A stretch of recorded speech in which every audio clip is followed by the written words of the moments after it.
ओम।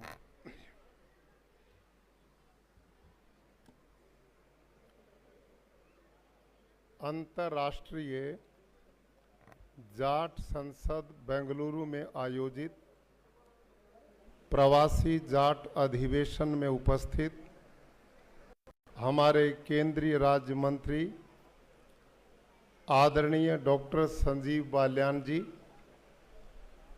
आदरणीय चौधरी रणजीत सिंह चौटाला जी, ऊर्जा मंत्री हरियाणा सरकार, माननीय चौधरी वीरेंद्र सिंह जी, पूर्व केंद्रीय मंत्री भारत सरकार, माननीय श्री कमल पटेल जी, कृषि मंत्री मध्य प्रदेश, आदरणीय श्री सोमवीर सांगवान जी, विधायक हरियाणा, चौधरी राम सिंह कुलहरी जी और दक्षिण भारत से उपस्थित सभी आदरणीय जाट समुदाय से जुड़े हुए भाइयों और बहनों, देवी और सज्जनों, सबसे पहले मैं अपने इन दोनों युवाओं एसपी कलवानिया और राम अवतार पलसानिया, ऐसे दोनों युवा जो जाट समाज का गौरव हैं, इस समाज की प्रतिष्ठा हैं और इस समाज का सम्मान है। भाइयों और बहनों, भाई मैं तो पहले लंबाऊ, ये नीचे से हटा दे। ठीक, धन्यवाद। अब ठीक है। किसी भी कौम के लिए ऐसे संकेत बड़े सौभाग्य की बात होते हैं कि इतना बड़ा जाट समाज, जिसका इतना गौरवशाली इतिहास, जिसके पुरखाओं ने समय समय पर कौम के लिए, समाज के लिए, देश के लिए अपने शरीर की बोटी बोटी कटवाने में भी सौभाग्य समझा हो, ऐसी कौम जो महान बुद्धिमान और महान शक्तिशाली हो, ऐसी कौम जिसका विदेशियों ने और भारतीय लेखकों ने अपने संस्मरण में उल्लेख किया हो, इतनी बहादुर कौम का नेतृत्व एक प्रकार से शून्यहीन हो गया। हम ऐसी अवस्था में पहुंच गए कि हम आज की तरह इकट्ठा भी नहीं हो पाते थे। इससे बड़ा सौभाग्य नहीं हो सकता कि हमारे इन दोनों युवा बहादुर जवानों ने इस भरी जवानी में नफासत, नजाकत को ठोकर मारकर कठोरता और संघर्ष का जीवन अपनाते हुए आप और मैं जैसे अपने बाल बच्चों के बीच में रहकर जीवन यापन कर रहे हैं, ये भी ऐसा ही कर सकते थे, लेकिन इनका पूरे साल का 80% समय इस कौम को पुनः एकत्रित करने में लग रहा है। इसके लिए इन दोनों युवाओं को मैं पूरे जाट समुदाय की ओर से बहुत बहुत बधाई और साधुवाद देता हूं। भाइयों और बहनों, आज हमें गर्व है, ये जितने भी चित्र आपने चारों तरफ दिखाई दे रहे हैं, ये हमारे भारतीय जाट समुदाय के गौरव हैं, ये हमारे इतिहास के प्रणेता हैं। इन्होंने हमें छाती तानकर जीना सिखाने का पाठ दिया है। इन सब ने जिन रास्ते को अपनाकर देश की, समाज की, संस्कृति की रक्षा की है, अब अंगड़ाई लेकर पुनः हमने उस दिशा में आगे बढ़ना है। मैं मंच पर आज हमारे जितने ये महापुरुष बैठे हैं, इनको मैं बहुत नज़दीक से जानता हूं और आप मेरे से भी जानते होंगे। इनमें दो ऐसे घरानों के लोग हैं जिनके बुजुर्गों ने इतिहास बनाया है।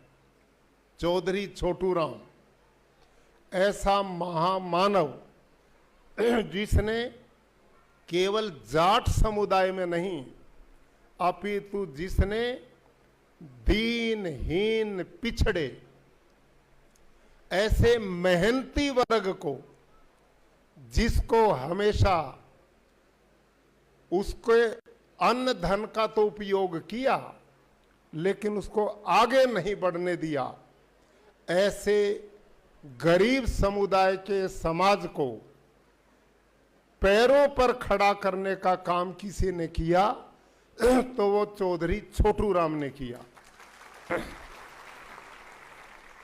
उसके बाद हरियाणा की धरती पर स्वर्गीय चौधरी देवीलाल, जिन्होंने आम जनता के बीच में अपने व्यवहार से, बोलचाल से, अपने जीवन से लोगों के दिलों में जगह बनाई और हरियाणा में मुख्यमंत्री और भारत में उप प्रधानमंत्री के गौरवशाली पद को प्राप्त किया।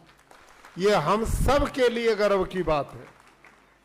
और आज उन्हीं दोनों परिवारों से जुड़े हुए चौधरी रणजीत सिंह जी के विचारों को आपने सुना है, चौधरी वीरेंद्र सिंह के विचार को आपने सुना है।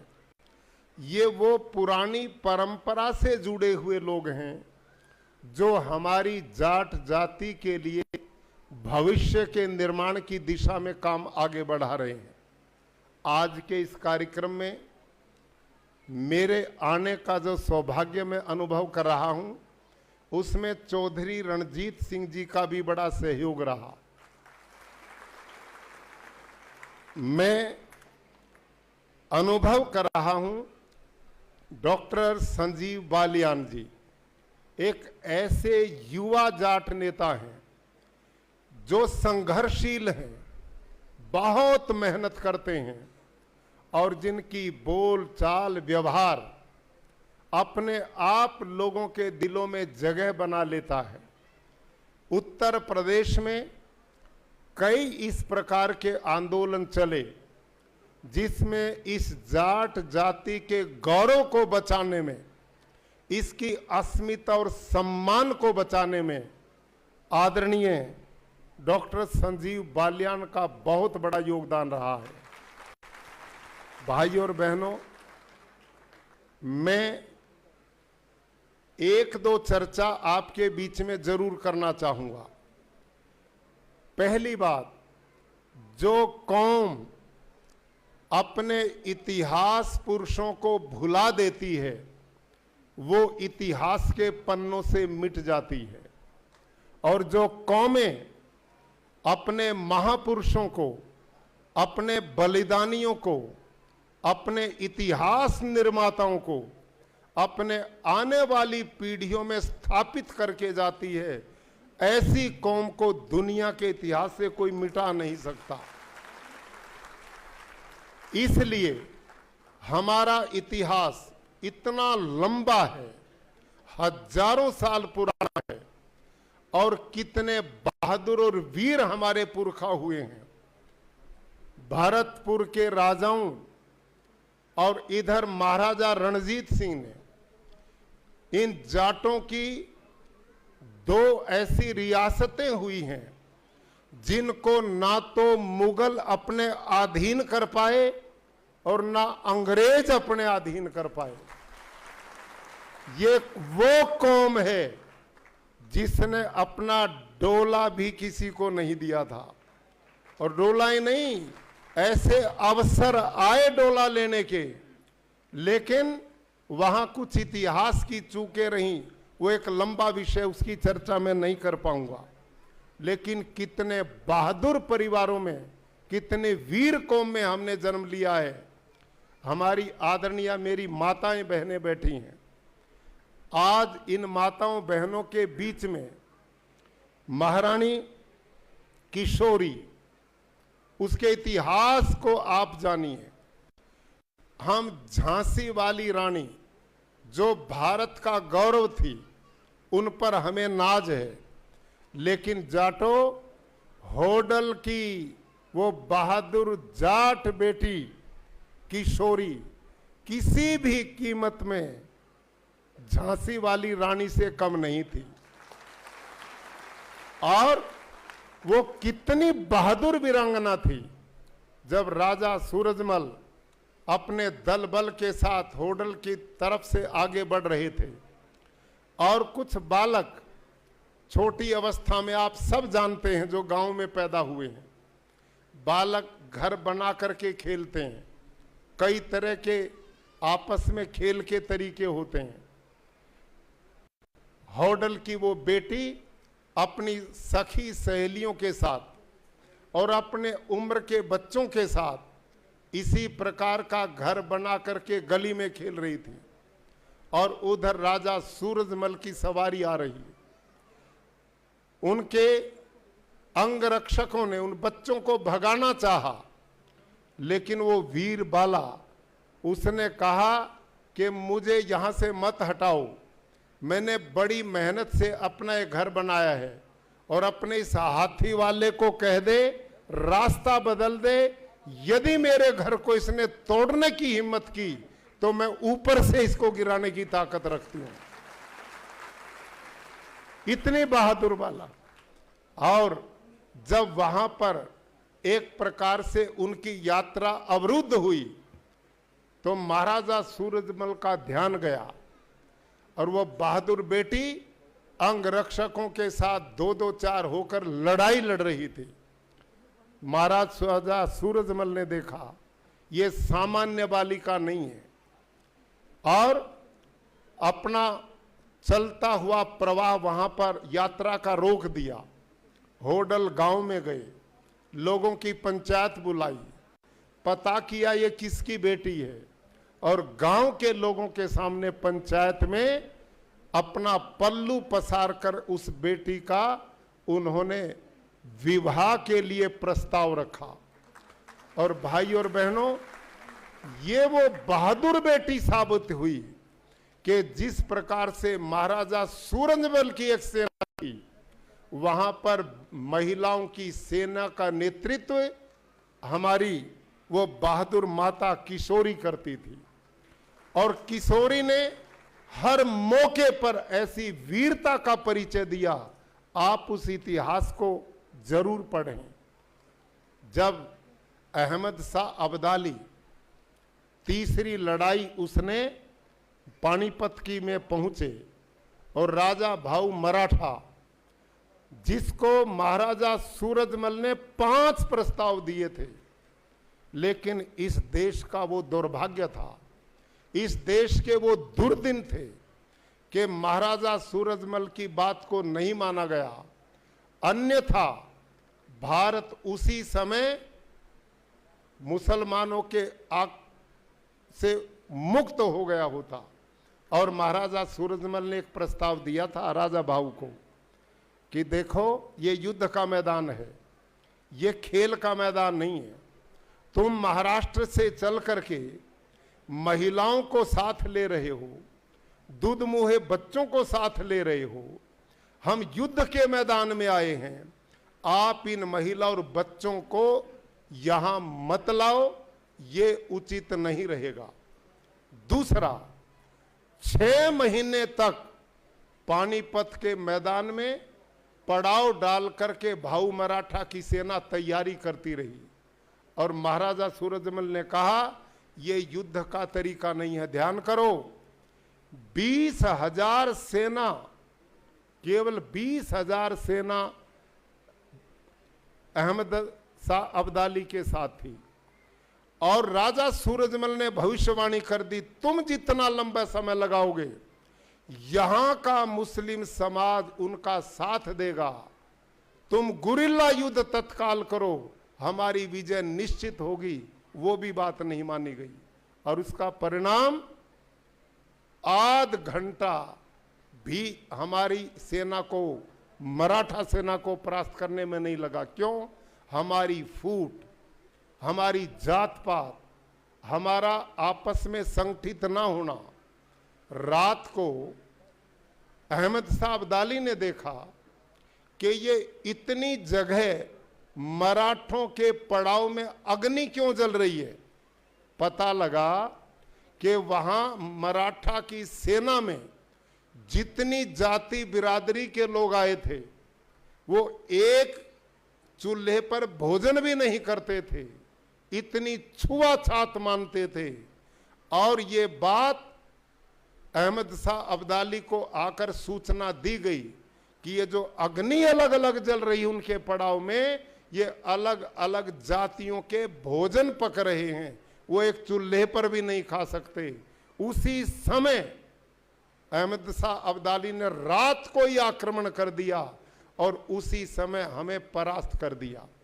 लेकिन महाराजा सूरजमल ने उस समय भी जितने मराठे हमारी बहनें थी, बेटियां थी, बच्चे थे जो असहाय हो चुके थे, अनाथ बन चुके थे, उनको शरण देने का काम किसी ने किया तो महाराजा सूरजमल ने किया। महाराजा सूरजमल सम्मान सहित उनको भरतपुर लेकर के आए और पूरे सम्मान के साथ महीनों उनको सांत्वना देकर और फिर अपने अपने घर भेजने का काम किया। ये महाराजा सूरजमल का बहुत बड़ी मानवता और देशभक्ति का परिचय था।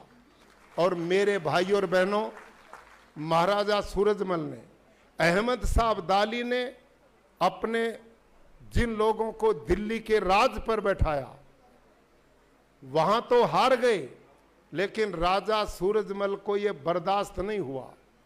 अपनी सेना को लेकर महाराजा सूरजमल ने दिल्ली पर चढ़ाई की और वहां धोखे से उनका बलिदान हुआ।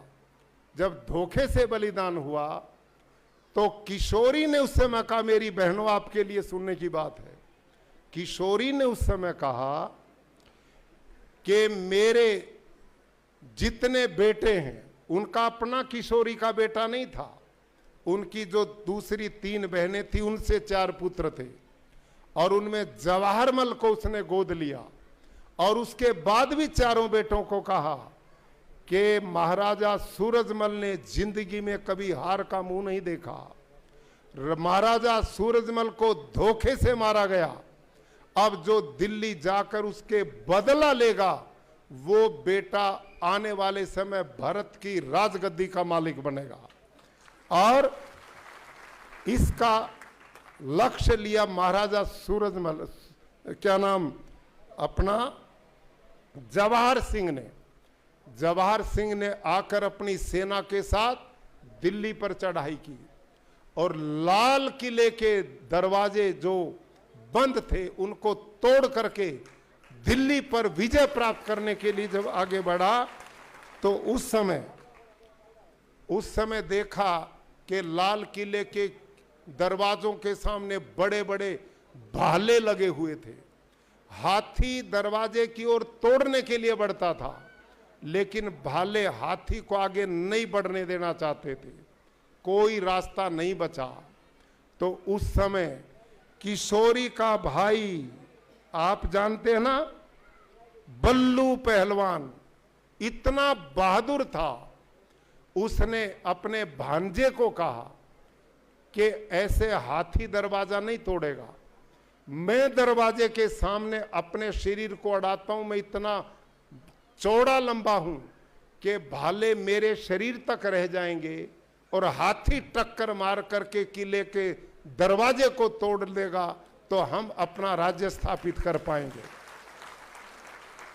जवाहर सिंह ने कहा, ये काम मैं नहीं करूंगा, केवल राज्य प्राप्ति के लिए मैं अपने मामा का हत्यारा बनूं, ये मुझे स्वीकार नहीं है। इतनी कमजोरी ऐसे ही दिखाई जैसे कुरुक्षेत्र के मैदान में अर्जुन अपनों को देखकर पलायनवादी बन गया था। ऐसी स्थिति में महारानी किशोरी आगे आई और महारानी किशोरी ने इतनी वीरता का परिचय दिया कि भाई को न बहन को अधिकार है, बहन को अधिकार है अपने भाई से रक्षा के लिए प्रस्ताव रखना। भाई के लिए बहन मांगती है, भाई बहन को देता भात, तो कहता भात पता नहीं बाद में लूंगी कि नहीं लूंगी। बल्लू को बुलाती है और उसके दिए प्रस्ताव को स्वीकार करती है और कहती भाई आज ही मेरा भात भर दे। और वो बात यही है कि तेरा भांजा तो कमजोरी दिखा गया, लेकिन आज जाटों की अस्मिता का सवाल है, आज जाटों के आने वाले इतिहास का सवाल है। और मेरे भाई इस दरवाजे के सामने खड़ा हो जा, भालों के सामने खड़ा हो जा। और भाई और बहनों, बल्लू पहलवान किशोरी का भाई उन भाले वाले दरवाजे के सामने खड़ा होता है। हाथी टक्कर मारता और उस हाथी से टक्कर कौन मरवाती है? किशोरी। किशोरी ने टक्कर मरवाई और भाले आर पार बल्लू के बीच हो जाते हैं और दरवाजा टूट करके धड़ाम से गिरता है और अंदर जाकर किले में कब्जा जाटों का हो जाता है। भाई और बहनों, वो दिन इस देश के लिए बड़ा दुर्भाग्य का दिन था। उस दिन जवाहर सिंह ने लाल किले पर कब्जा कर लिया, हमारी सेनाएं अंदर प्रवेश कर गई और अगली वाली सेना ने हथियार रख दिए। और जब गद्दी पर बैठने का नंबर आया तो पुरोहित ने बहुत बड़ी गलती कर दी और पुरोहित ने अंधविश्वास की भावना डालकर किशोरी को बहका दिया कि मुस्लिमों के द्वारा सनी हुई गद्दी है, इस पर यदि जाट बैठेगा तो वो भी मुसलमान बन जाएगा। और उस दिन यदि गद्दी पर जवाहर सिंह बैठ जाता तो आने वाला इतिहास जाटों का होता और भारत से मुस्लिम सल्तनत सदा के लिए खत्म हो जाती। वो बड़े दुर्भाग्य का दिन हुआ। जीती हुई उस गद्दी को हमने छोड़ना पड़ा, लेकिन जाटों ने चारों तरफ दिल्ली को घेरकर वहां अपने राज्य की स्थापना की और उसी का परिणाम है कि जाट समुदाय दिल्ली के चारों तरफ जो बसा हुआ है, ये दिल्ली भी बसाने वाले यही बहादुर रहे हैं और इन्होंने ये काम किया था। और उस समय हम कितने सही अर्थों में विजयी थे। उस समय का जो शासक था उसने अपनी बेटी का डोला जवाहर सिंह को दिया, लेकिन फिर पुरोहित ने कहा ये मुस्लिम लड़की है, इसके साथ विवाह करेंगे तो हम इसे मुसलमान घोषित करेंगे। जवाहर सिंह ने वो डोला उसको नहीं दिया गया, लेकिन जो तोपची था समरू, यूनान का रहने वाला, उस मुस्लिम शासक की बेटी का डोला समरू को दिया गया। ये हमारी वीरता की पहचान रही है, ये हमारा गौरव है। तो ये इतिहास इतना लंबा चौड़ा है, महीनों बोलते रहेंगे, समाप्त नहीं होगा। इतने महान वीर इस कौम में पैदा हुए हैं। भाई और बहनों, अपने समय पर चौधरी छोटू राम ने जो काम किया, इस कौम के लिए जिस बुद्धिमत्ता और तरीके से उस व्यक्ति ने मानवता की सेवा की, वो अद्भुत है। मैं एक रोचक घटना उनके जीवन की सुनाता हूं। चौधरी छोटू राम ने अंग्रेज काल में अनुभव किया कि सत्ता के बिना हम कभी भी इस कौम की सेवा नहीं कर सकते। अभी डॉक्टर बाल्याण जी ने एक बात कही है, मेरे जाट भाइयों, इसको अन्यथा ना लेना, समझदारी की बात से चलेंगे तो हम आगे बढ़ेंगे। बुद्धिमत्ता और विवेकता के तरीके से चौधरी छोटू राम ने बहुत बड़ा काम किया। और वो घटना उनके जीवन की क्या है? चौधरी छोटू राम वकील थे और उनके सामने एक किसान का मुकदमा आया। और मुकदमा किस बात पे था? उस समय कानून था अंग्रेज काल में कि साहूकार से जो किसान पैसा लेता था और समय पर ब्याज सहित नहीं लौटा पाता था तो उसका घर भी नीलाम हो सकता था, उसकी भैंस और गाय भी नीलाम हो सकती थी, उसकी गाड़ी भी नीलाम हो सकती थी, उसका सब कुछ नीलाम हो सकता था। यहां तक कि चक्की जो माताएं चलाकर आटा पीसती थी उसकी चूल के आटे को भी नीलाम करने की व्यवस्था कानून में थी, कानून में। जिस समय चौधरी छोटू राम ऐसा मुकदमा लड़ रहे थे और जज सामने बैठा हुआ साहूकार के पक्ष में सारे निर्णय दे रहा था, एक चौधरी की भैंस भी नीलाम हो गई, गाड़ी भी नीलाम हो गई, बैल की जोड़ी भी नीलाम कर दी, उसका घर भी नीलाम हो गया। अरे जिस समय बारी आई चक्की की चूल के आटे की, साहूकार ने कहा यह भी मुझे चाहिए। चौधरी छोटू राम ने जज के सामने एक प्रस्ताव रखा, जज साहब कम से कम मानवता के नाते से इस चूल का आटा तो इन गरीब को दे दो, आज रात इनके बच्चे भूखे ना सो करके इस आटे को घोल करके पी कर सो जाएंगे। जब ये बात कही तो जज ने क्या उत्तर दिया? छोटू राम, मैं आपकी भावना को समझता हूं, लेकिन कानून ऐसा है कि तू भी मेरी कुर्सी पर आकर बैठ जाए, जो कानून बना हुआ है, जो निर्णय मैं दे रहा हूं वही तुझे भी देना पड़ेगा।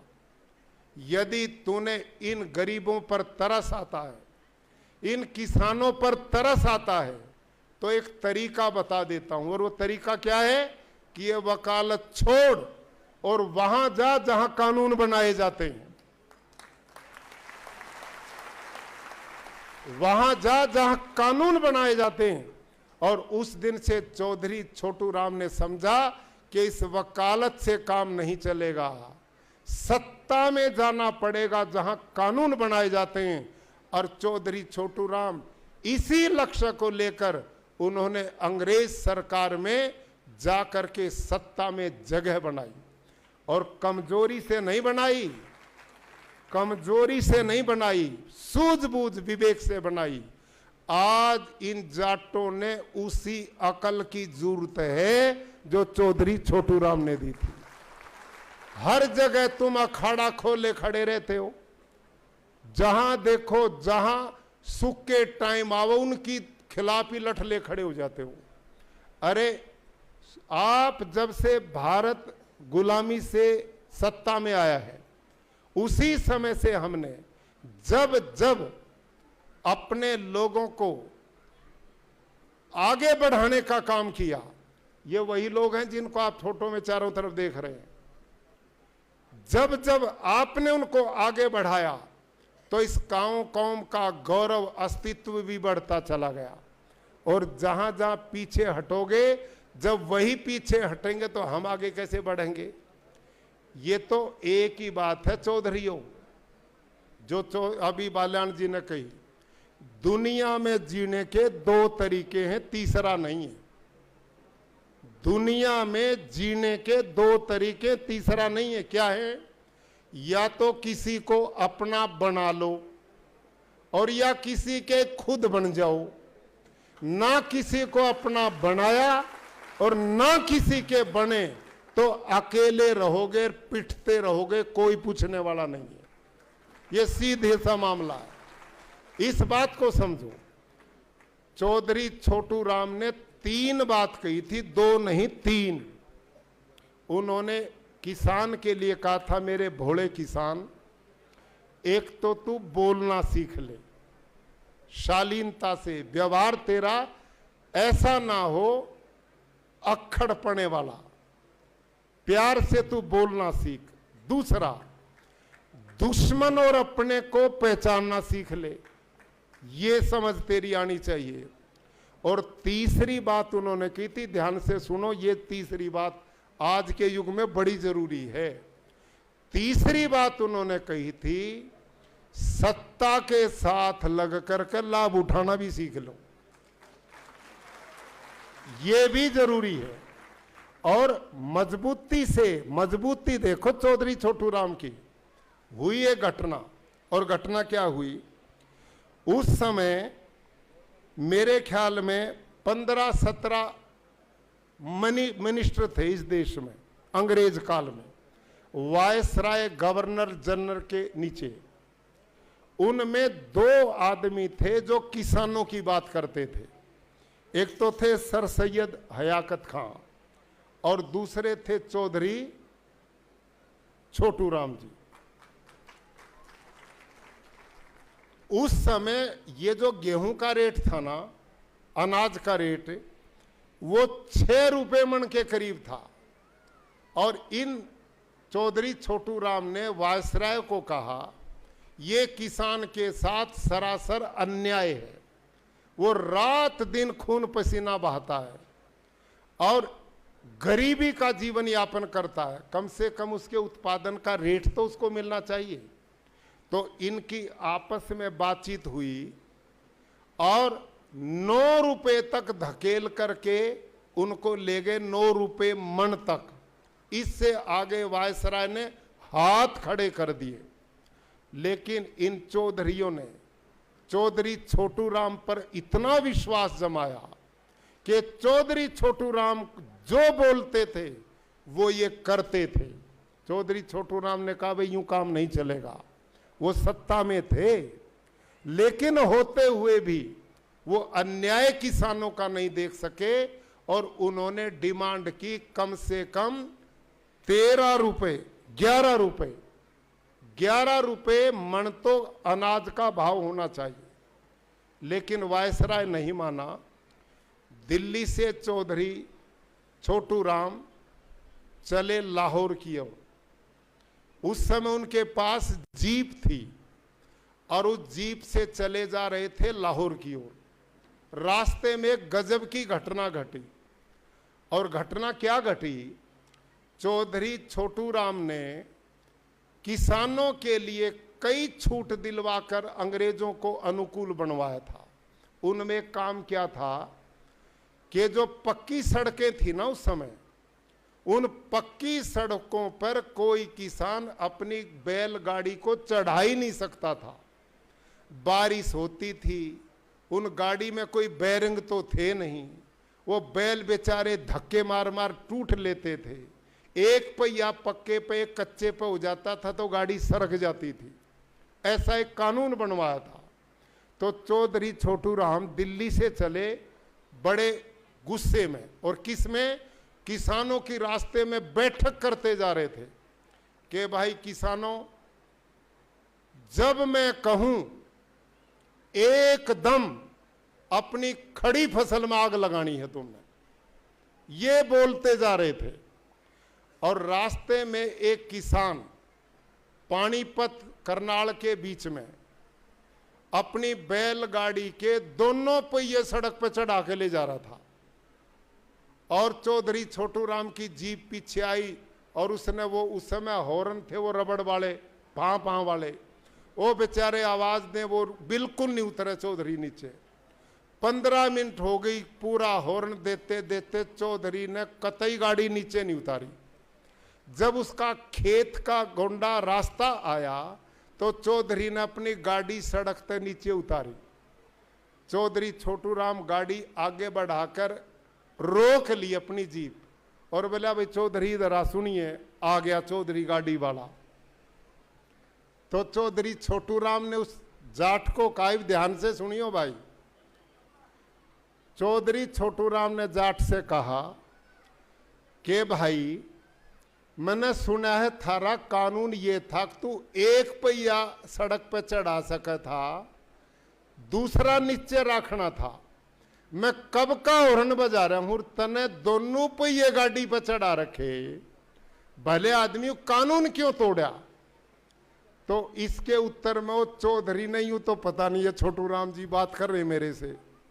और जाट कहने लगा, सुन भाई पगड़ी आले, बोला सुन भाई पगड़ी आले, एक पहिया चढ़ान का कानून तो हमारे छोटू राम ने बनवा दिया और दूसरा हम जाट हैं अपने आप चढ़ा ले हैं।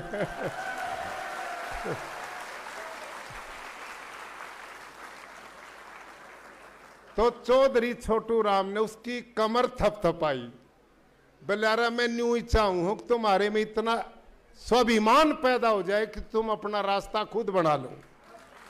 ये सोच चौधरी छोटू राम ने उस समय किसान को दी। भाइयों और बहनों, अंत में मैं एक निवेदन करके अपनी बात समाप्त करता हूं। अनेक ऐसे विदेशी और भारतीय इतिहासकार हुए हैं जिन्होंने जाटों पर अपने संस्मरण लिखे हैं और उनमें इतने मजबूत संस्मरण शायद किसी कौम के नहीं है। उन्होंने उनमें क्या लिखा ध्यान करो। जाट सदाचारी है, जाट धर्मात्मा है, जाट जितेंद्रिय है, जाट परोपकारी है, जाट बुद्धिमान है, जाट महावीर है, पर जाट आपस में इकट्ठा नहीं रह सकता, ये इसके विनाश का कारण है। समझ में आई बात आपकी? कई इतिहासकारों ने लिखा है, यदि ये जाट इकट्ठा होना सीख ले, इसमें एकता का भाव आ जाए, एक दूसरे का सम्मान कर आगे बढ़ाने की भावना आ जाए, तो ये जाट सारी दुनिया पर राज कर सकता, सारी दुनिया पर। ये बात लिखी उन लोगों ने। और सुनो, धार्मिक रूप से इस देश में दुनिया भर के महापुरुष हुए हैं, लेकिन उस महापुरुष में गुजरात की धरती से एक महापुरुष उत्तर भारत में आया जिसका नाम स्वामी दयानंद सरस्वती था। स्वामी दयानंद सरस्वती बहुत प्रोग्रेसिव, बहुत वैज्ञानिक, और उसने धार्मिक रूप से भारत को गुलामी की जंजीरों से मुक्त करने का काम किया, आजादी के लिए महान स्वतंत्रता सेनानियों को पैदा किया, और महान वैज्ञानिक दृष्टिकोण धार्मिक उसका था। वो महापुरुष अपने अमर ग्रंथ सत्यार्थ प्रकाश में उसने देश और दुनिया की किसी कौम की बात नहीं की, व्यक्तिगत जातिवाद तक बात नहीं की। उसने बात करी तो केवल जाट जी की बात करी। और उसमें वो क्या लिखते हैं कि ऐसे ऐसे जाट जी हो जाएं तो धरती पर अन्याय, अंधविश्वास, पाखंड बचे ही को नहीं। और इनके बीच में वो रहे, पश्चिमी उत्तर प्रदेश में, पूरे हरियाणा में, राजस्थान के एक हिस्से में। आप याद करो मेरी बात को। ये आदरणीय चौधरी अपना वीरेंद्र सिंह जी बैठे हैं, आदरणीय चौधरी रणजीत सिंह जी बैठे हैं, और हमारे भाई डॉक्टर बाल्याण जी बैठे हैं। इन सब की बैकग्राउंड उसी विचारधारा के महापुरुषों से आई है। ये जितने चित्र लग रहे हैं, मैं बैठा देख रहा था, ये बंसीलाल जी, ये चौधरी साहब सिंह जी, आगे चौधरी चरण सिंह जी, ये जितने भी उस समय के हमारे नेता रहे, और चौधरी छोटू राम जी, और ये अपना भूपेंद्र हुड्डा जो मुख्यमंत्री रहे, उनके दादा चौधरी मातूराम जी, ये सारे के सारे आर्य समाज और स्वामी दयानंद से गहराई से जुड़े हुए लोग थे। और उसका परिणाम क्या हुआ, हमारे जाटों में उस समय जो जो लोग धार्मिक रूप से उधर जुड़े, उन परिवारों में शिक्षा ने जगह बनाई। और जब शिक्षा आई, संस्कार आए, तो वो परिवार जाट समाज में सबसे ऊंचाइयों पर गए। तो साहब, है कि नहीं ये बात मैंने पूर्ण रूप से देखा है। और ये बात मैं क्यों कहना चाह रहा हूं, मंच से बहुत अच्छी बातें आपको सब नेताओं ने बताई।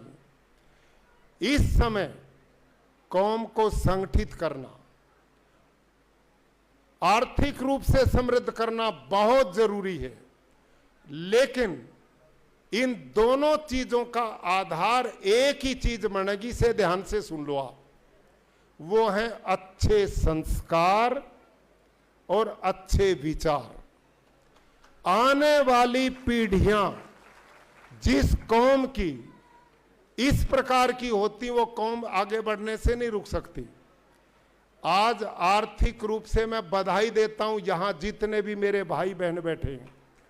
आप वो लोग हैं इस कौम में, आप वो लोग हैं इस कौम में जिनके बुजुर्गों ने, जिनके बड़ों ने आपको दुनिया को अपना बनाना सिखाया, और आप अपने अपने गांव और प्रदेश को छोड़कर आगे बढ़ने की भावना से आपने विदेश और पूरे देश में अपनी जगह बनाई।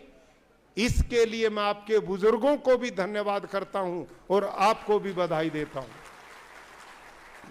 आप इस कौम के लिए वो आदर्श लोग हैं।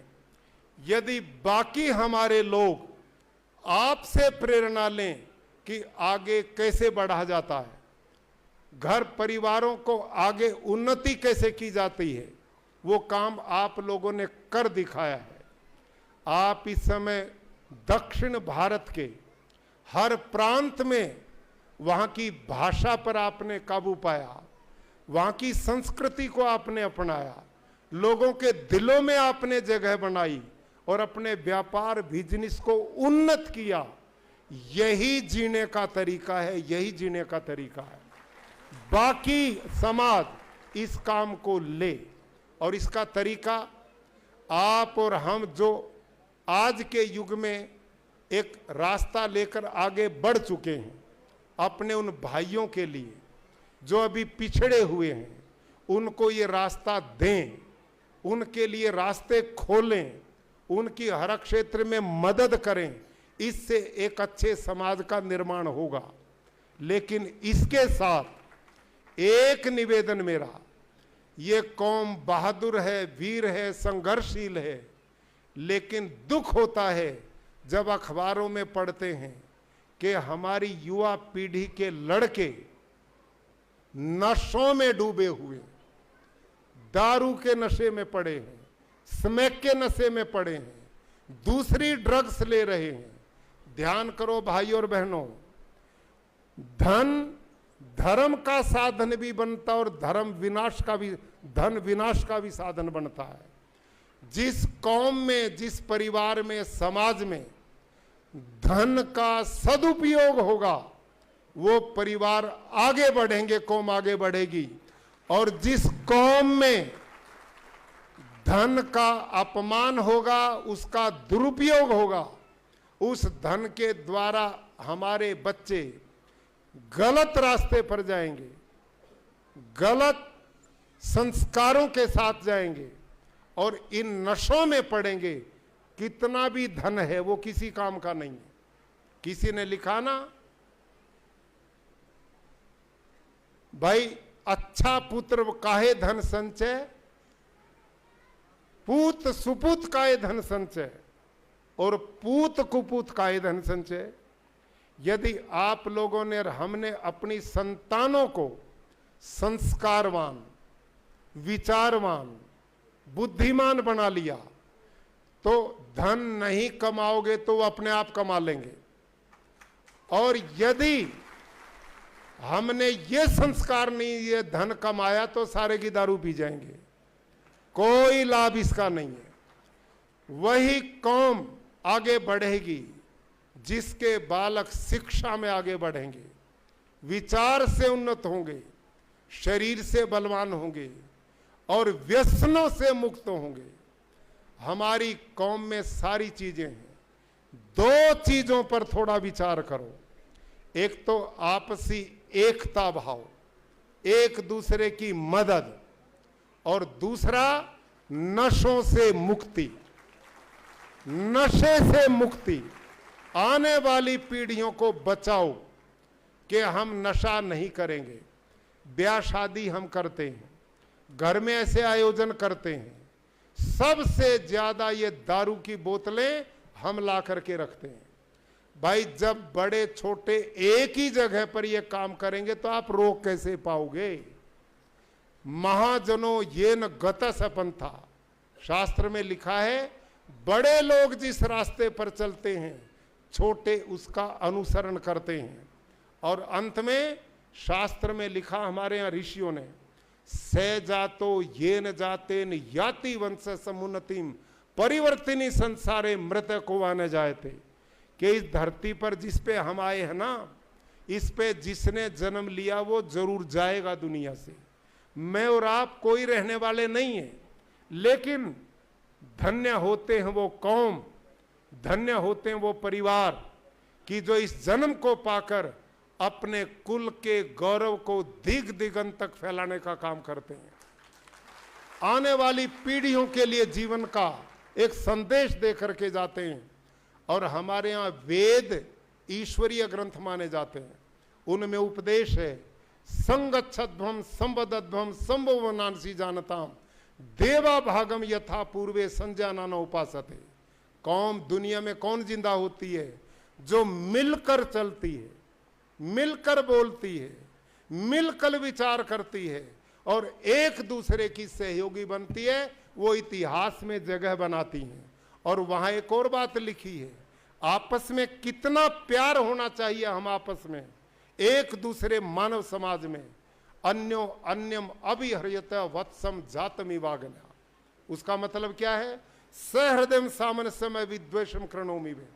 जिस दिन ये कौम इस विचार को ले लेगी, इसको आगे बढ़ने से कोई रोक नहीं सकता। और विचार क्या है कि तुम्हारे हृदय आपस में ऐसे मिले हों, तुम एक दूसरे से इतना प्यार करो, एक दूसरे को आपस में आगे बढ़ाओ, एक दूसरे से नफरत मत करो, एक दूसरे को स्नेह और प्यार इतना दो जैसे नई ब्याई हुई गाय, ध्यान करो, जैसे नई ब्याई हुई गाय अपने बच्चे के ऊपर लिपटे मल को चाटकर प्रसव वेदना भूल जाती है, जैसे गाय अपने बच्चे से प्यार करती है, नवजात बच्चे से, ऐसा प्रेम जिस कौम में होगा वो आगे बढ़ेगी।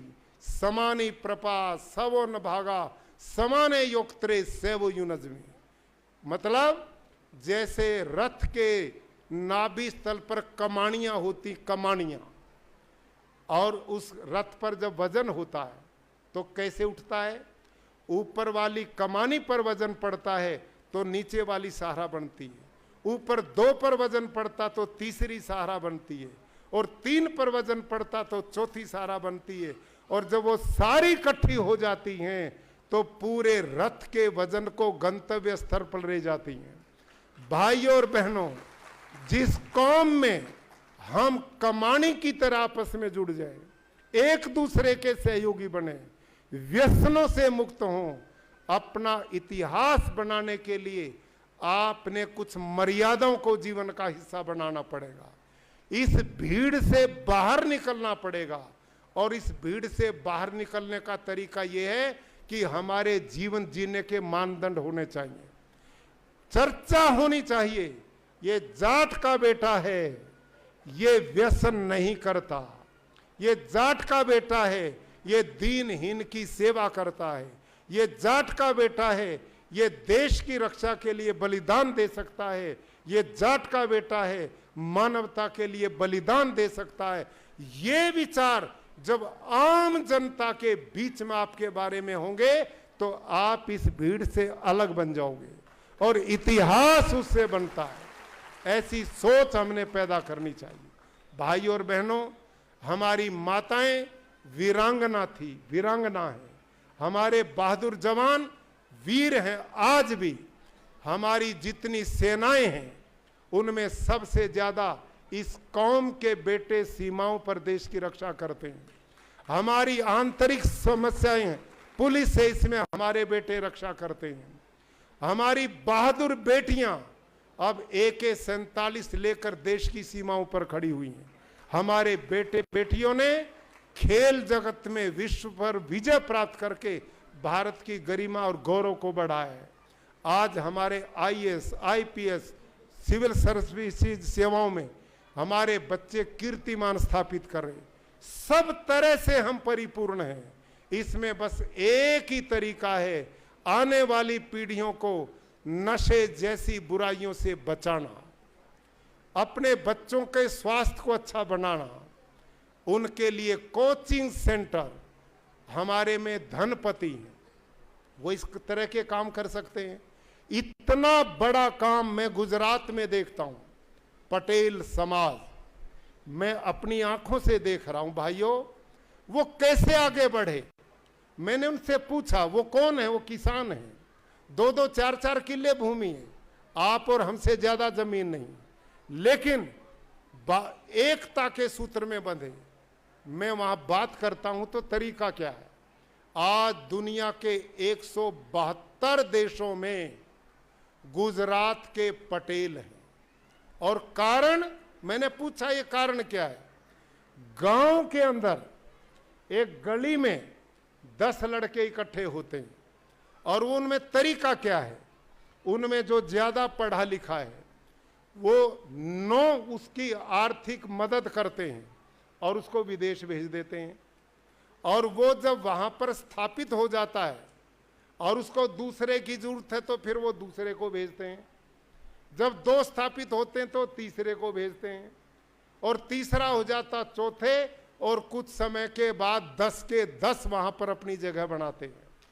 और उसके बाद रिश्तेदारी संबंध जो भी उनके संपर्क में, उनको लेके आते हैं।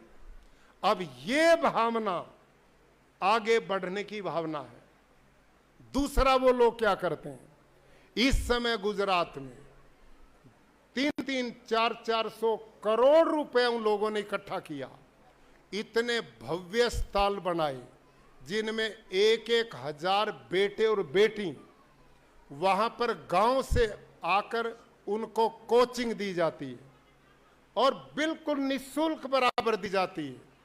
अच्छे अच्छे ट्रेनर बुलाए जाते हैं और उनके बच्चों को बिजनेस की ट्रेनिंग और सिविल सर्विसेज की ट्रेनिंग, जितने भी आगे बढ़ने की ट्रेनिंग, कौशल की ट्रेनिंग, वो दी जाती है। हमने भी कुछ ऐसा प्रयास करना चाहिए कि जगह जगह ऐसे स्थल बने कि जिनमें हमारे युवा बेटे और बेटियां, उनको आगे बढ़ने के अवसर दिए जाएं।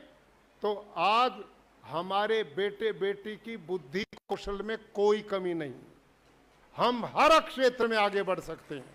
तो अंत में बहुत लंबी मैंने चर्चा कर दी। अपना परिवार मिला और इस परिवार में आकर रुका ही नहीं गया, बहुत सारी मैंने चर्चा की है। आपसे मेरा निवेदन है, हम बहादुर थे, हम बहादुर हैं और हम बहादुर रहेंगे। इस सोच को बनाना, वीरता का भाव, राष्ट्रवाद का भाव, देश प्रेम का भाव, मानवता की सेवा का भाव, ये हम सब में होना चाहिए। एक व्यक्ति ने लिखा है, जाट फूल की तरह कोमल है और वज्र की तरह कठोर है। ये भले लोगों पर फूल की तरह बलिदान देना जानता है और दुश्मनों पर वज्र बन करके समाप्त करना भी जानता है। ये दोनों गुण इस कौम के बने रहें और हम मिल करके एकता के साथ आगे बढ़ें और राष्ट्र और समाज को आगे बढ़ाएं, मानवता की सेवा करें, संगठन में बंधे। इन्हीं शब्दों के साथ मैं पुनः अपने दोनों इन साथियों को, ये 2 नहीं है, इन दोनों को जब बराबर में खड़ा करते हैं तो ये दोनों 1 और 1 11 बन जाते हैं। और इस 11 को और बढ़ाने में मेरा आपका सहयोग मिले और इस प्रकार के आयोजन नई प्रेरणा, नई स्फूर्ति, नई जागृति, नया जोश कौम को देते रहें और हम इस राष्ट्र समाज को बढ़ाते रहें। इन्हीं शब्दों के साथ आपका बहुत धन्यवाद। जो स्नेह दिया, जो प्यार दिया, जो अपनापन दिया, उसके लिए मैं आभारी हूँ। धन्यवाद।